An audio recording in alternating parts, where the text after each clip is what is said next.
समय की बात है। एक घने जंगल में चिंपू नाम का एक बंदर रहता था। चिंपू बहुत ही आलसी था।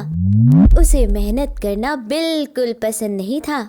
वो हमेशा एक ही पेड़ पर लेटा रहता और वहीं के फल खाता। जैसे ही उस पेड़ के सारे फल खत्म हो जाते, वो बिना कुछ सोचे समझे अगले पेड़ पर चला जाता और वहां आराम करने लगता। चिंपू का यही आलसी रवैया उसे जंगल के बाकी जानवरों से अलग करता था। जंगल के सभी जानवर मेहनती थे। वे अपना भोजन जमा करते, अपने लिए घर बनाते और समय समय पर अपने काम करते रहते। लेकिन चिंपू को इससे कोई मतलब नहीं था। उसे तो बस हर दिन आराम से सोना और फल खाना पसंद था। जब भी कोई जानवर उसे काम करने की सलाह देता, वो मस्ती भरी बातों में उन्हें टाल देता था। एक दिन जग्गू भालू, जो जंगल का समझदार जानवर था, चिंपू के पास से गुजर रहा था। उसने चिंपू को पेड़ पर सोते देखा। उसने चिंपू से हंसते हुए कहा, अरे चिंपू, तुम हर वक्त बस लेटे रहते हो। बाकी जानवरों की तरह मेहनत वगैरह किया करो। देखो ये कैसे अपने लिए खाना इकट्ठा कर रहे हैं। हमेशा एक ही पेड़ के भरोसे रहना अच्छी बात नहीं है। चिंपू ने आलस से कहा, अरे जग्गू भाई, मेरे खाने का इंतजाम तो एकदम मस्त है।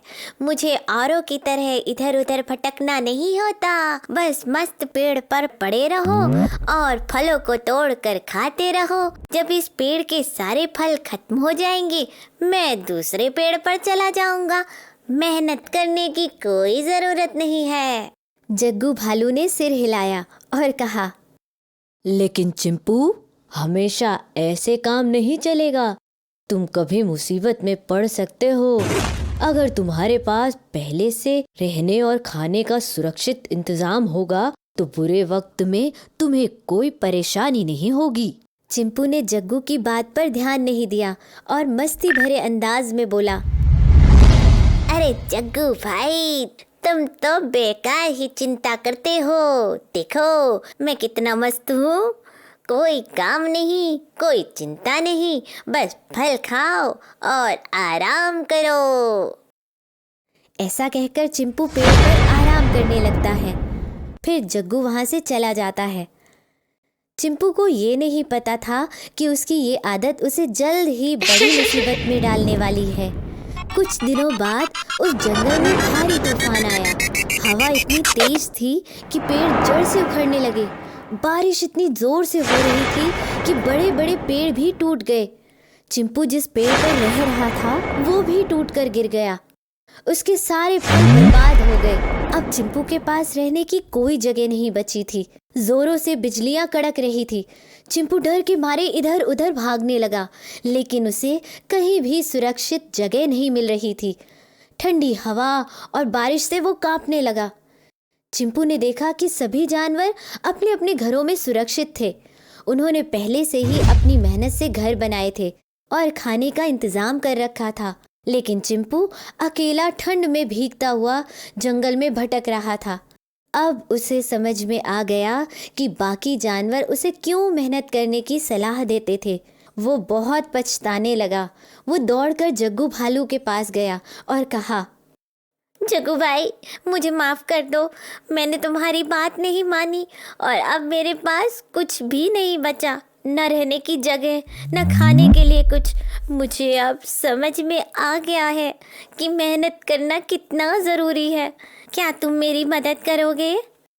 जग्गू भालू ने चिंपू की हालत देखकर कहा, देखो चिंपू, मैं तुम्हारी मदद तो करूँगा, लेकिन तुम्हें खुद भी मेहनत करनी होगी। जंगल में जो जानवर मेहनत करते हैं वही मुश्किल समय में सुरक्षित रहते हैं। अब तुम्हें भी मेहनत करनी होगी ताकि तुम भविष्य में किसी परेशानी में ना पड़ो। जब तक ये तूफान थम नहीं जाता, तुम मेरे घर में रह सकते हो। चिंपू ने सिर हिलाकर हामी भर दी। कुछ समय बाद तूफान थम जाता है। अगले दिन चिंपू ने भी मेहनत करना शुरू कर दिया। जग्गू भालू ने उसे सिखाया कि कैसे पेड़ों से लकड़ियां इकट्ठा करके अपना घर बनाना है और किस तरह खाने के लिए फल और अन्य चीजें इकट्ठा करनी चाहिए। धीरे धीरे चिंपू ने मेहनत करना सीख लिया। अब चिंपू रोज सुबह जल्दी उठता और जंगल के बाकी जानवरों की तरह मेहनत करता। उसने अपना नया घर बना लिया और खाने के लिए फल भी इकट्ठे कर लिए। अब उसे ना तो ठंड का डर था, ना ही भूख का। जंगल के सभी जानवर उसकी मेहनत देखकर खुश हुए और उसकी तारीफ करने लगे। अब चिंपू को समझ में आ गया था कि आलस से कुछ नहीं मिलता, मेहनत से ही जिंदगी में सुकून और सुरक्षा मिलती है। उसने ठान लिया था कि अब वो कभी भी आलस नहीं करेगा और हमेशा मेहनत करके अपने लिए अच्छा जीवन बनाएगा। ये कहानी हमें सिखाती है कि आलस करने से कुछ नहीं हासिल होता। हमें समय रहते मेहनत करनी चाहिए और आने वाले समय के लिए तैयारी करनी चाहिए। अगर हम आलसी बनेंगे तो मुसीबत में फंस सकते हैं।